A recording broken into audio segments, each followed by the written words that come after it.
আসসালামু আলাইকুম রহমতুল্লাহি ওবরকাতুহু।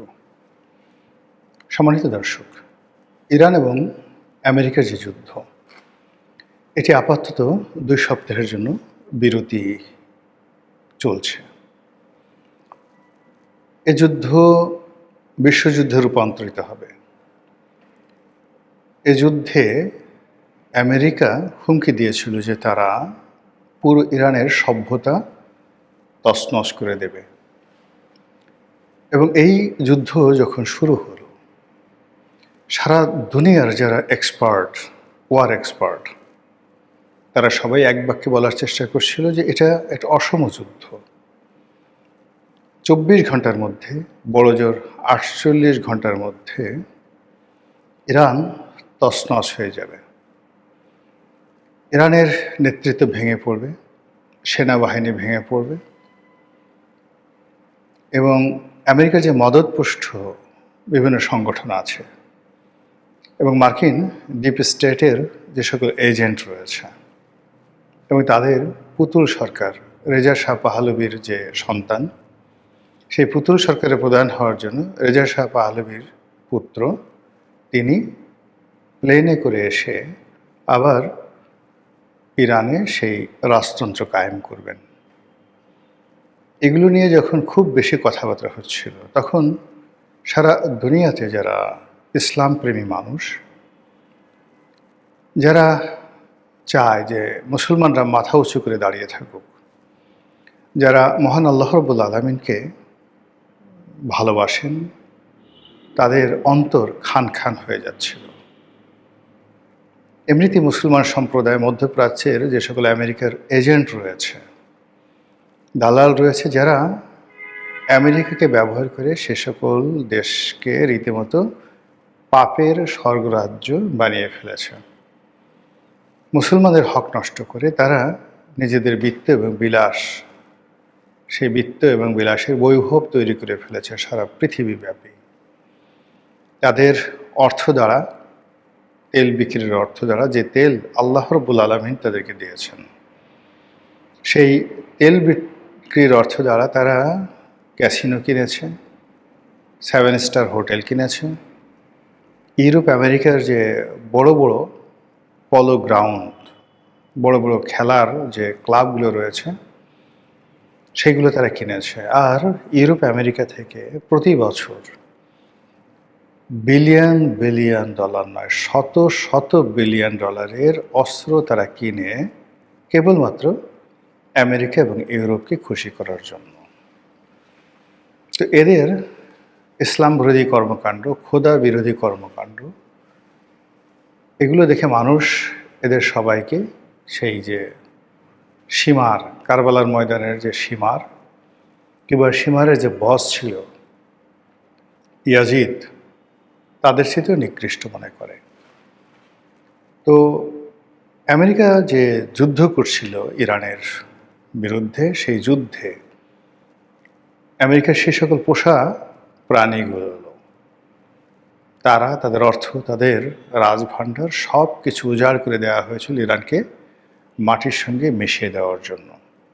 অন্যদিকে সারা দুনিয়ার মজলুম মুসলমান, মুমিন এবং মুত্তাকি, এরা সবাই ইরানের জন্য দোয়া করেছে। ইরান শিয়া নাকি সুন্নি নাকি কাদিয়ানি, এ সমস্ত চিন্তা আসেনি। একটা ঐতিহ্যবাহী মুসলিম রাষ্ট্র, সেই রাষ্ট্রের উপর জুলুম চলছে, এটা নিয়ে মানুষের মনে বেদনা ছিল। সেই বেদনার ধারাবাহিকতায় সারা দুনিয়া যে যাই বলুক না কেন, এই মানুষগুলো সবসময় দোয়া করেছে, সামাজিক মাধ্যমে তারা আওয়াজ তুলেছে এবং ইরানের বিজয় প্রার্থনা করেছে। আর ইরানের যে কোনো সফলতা দেখলে চিৎকার করে উল্লাসে তারা ফেটে পড়েছে। আর এই দলের মধ্যে বাংলাদেশে আমি ক্ষুদ্র পরিসরে হলেও সবসময় দাঁড়িয়েছিলাম এবং এখনও আছি। যুদ্ধবিরতি হয়েছে, ইরান বলছে এটি ইরানের বিজয়, আমিও বলছি এটি ইরানের বিজয়। এজন্য সবার আগে মহান আল্লাহ রাব্বুল আলামিনের কাছে কৃতজ্ঞতা জানাচ্ছি, আল্লাহকে ধন্যবাদ জানাচ্ছি এবং আপনাদের সবাইকে নিয়ে বলছি আলহামদুলিল্লাহ। আবার বলছি, আলহামদুলিল্লাহ। রব্বানা লাকাল হামদ, হামদান কাসীরান তয়্যিবান মুবারাকান। আবারও বলছি, সুবহানাল্লাহি আলহামদুলিল্লাহ,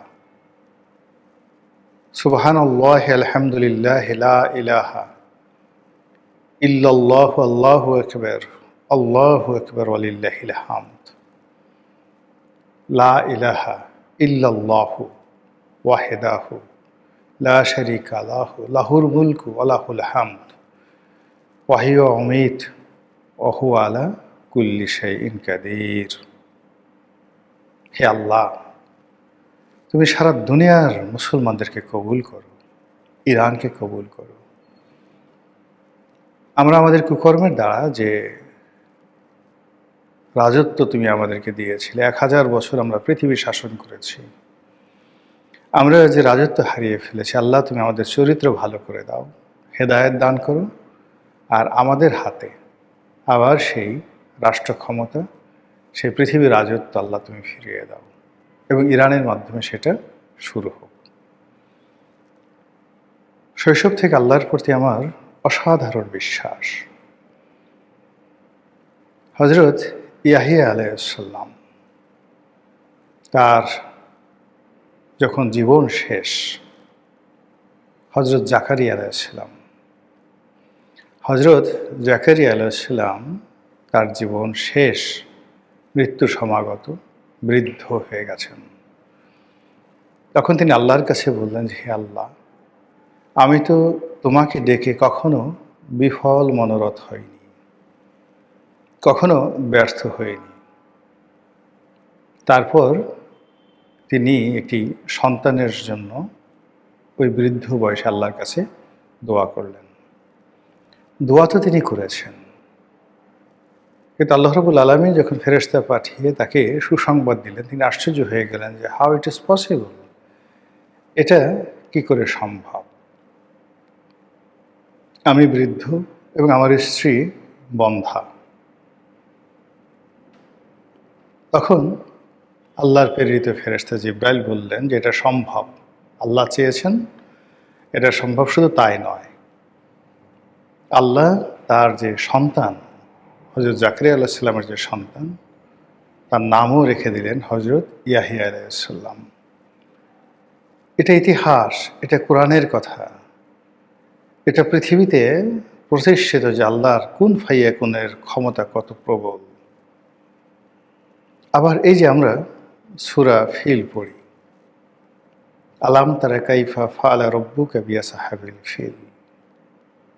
হে নবী, আপনি কি দেখেননি সেই দিন যে হস্তি বাহিনী, সেই হস্তি বাহিনীর আমি কি করেছিলাম?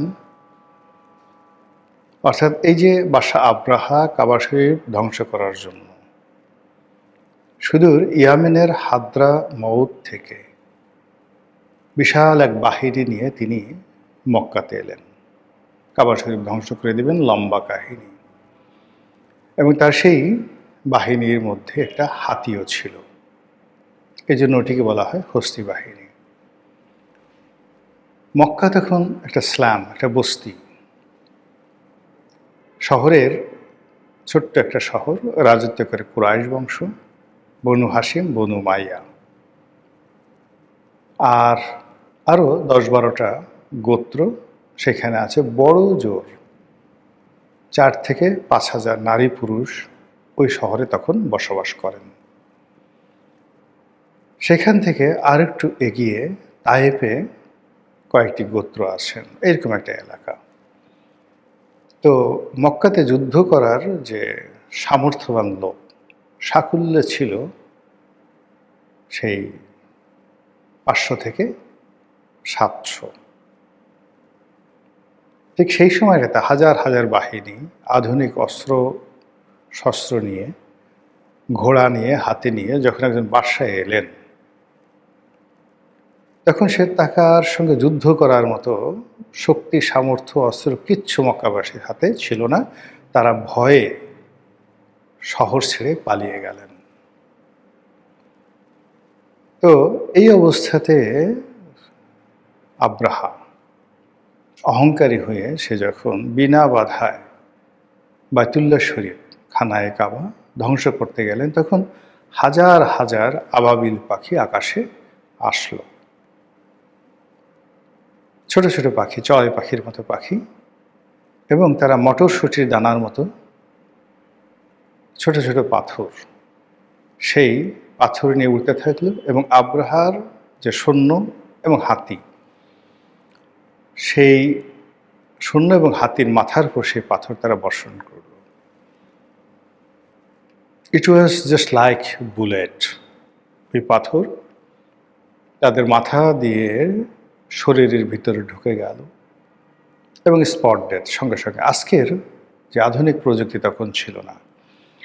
আপনাকে যদি একটি AK-47 দিয়ে আপনার মাথায় গুলি করা হয়, কিংবা ধরুন সবচেয়ে পাওয়ারফুল অস্ত্র দ্বারা 9mm যে পিস্তল রয়েছে, সেই পিস্তল দ্বারা একেবারে মাথার সঙ্গে ঠেকিয়ে যদি গুলি করা হয়, আপনার যে অবস্থা হবে ঠিক সেই অবস্থা আব্রাহার বাহিনী হলো। এবং সেই ঘটনা ঘটিয়ে আল্লাহ তার নবীকে জানিয়ে দিলেন। নবী তখন মাতৃগর্ভে। এই ঘটনা যখন ঘটে, নবী তখন মাতৃগর্ভে। আয়াত নাজিল করে আল্লাহ বলে দিলেন যে, হে নবী, আপনি কি দেখেননি? আলাম তারা কাইফা ফাআলা রাব্বুকা বিআসহাবিল ফিল, আপনি কি দেখেননি সেই দিন সেই হস্তি বাহিনীকে আমি কি করেছিলাম? একইভাবে অসংখ্য ঘটনা মানবজাতির ইতিহাসে ঘটেছে, যখন সারা পৃথিবীর মানুষ বলছে এটা একটা অসম যুদ্ধ, এবং মানুষ যখন বলেছে এখানে সম্ভব নয়, আল্লাহ রাব্বুল আলামিন সেই অসম্ভবকে সম্ভব করে দিয়েছেন। পৃথিবীর সবচেয়ে তাচ্ছিল্য যাকে করা হয় আর যাকে প্রবল পরাক্রান্ত মনে করা হয়, সেই তাচ্ছিল্য যাকে করেন তাকে দ্বারা প্রবল পরাক্রান্ত যে বাহিনী, মানুষ, গোত্র, সম্প্রদায়কে আল্লাহ ধ্বংস করে তিনি যেটি প্রমাণ করতে চান সেটা হলো তিনিই হলেন ওয়াহিদুল কাহ্হার। আজকের এই দিনটিতে বা এই সময়টিতে ইরান যুদ্ধে নিঃসন্দেহে ইরানের বীর সেনানী, ইরানের জনগণ, ইরানের বন্ধু রাষ্ট্রগুলো তারা গুরুত্বপূর্ণ ভূমিকা পালন করেছে। কিন্তু এগুলোর সঙ্গে সঙ্গে মহান আল্লাহ রাব্বুল আলামিনের যে একটা ডিজায়ার বা একটা ইচ্ছা ছিল, তার যে একটা সিদ্ধান্ত ছিল, এবং তিনি কিছু একটা করতে চেয়েছিলেন এই জমানাতে, ঠিক সেই জিনিসটি ইরানের এই যুদ্ধে ঘটে গেছে। মার্কিন যুক্তরাষ্ট্র আর দাঁড়াতে পারবে না। এরপর থেকে শুধু কেবল তাদের পতন পতন পতন। এই মধ্যপ্রাচ্য থেকে যে পতন শুরু হলো, এটা আর থামবে না। মুসলমানরা যে বিজয় লাভ করলো, যদি তারা শুকরগুজারি হয়, যদি তারা অত্যাচারী না হয়, যদি তারা ধর্মের প্রতি অবিচল থাকে, মহান আল্লাহ রাব্বুল আলামিন তাদের উপর যে নিয়ামত তিনি বর্ষণ করেছেন, এই নিয়ামতের সংখ্যা, মাত্রা, পরিমাণ বৃদ্ধি করে দেবেন। আবার শুকরিয়া আদায় করছি, আলহামদুলিল্লাহ। আবার শুকরিয়া আদায় করছি, আলহামদুলিল্লাহ রব্বানা লাকাল হামদ হামদান কাসিরান তয়্যিবান মুবারাকান ফীহি। আসসালামু আলাইকুম ওয়া রাহমাতুল্লাহি ওয়া বারাকাতুহু।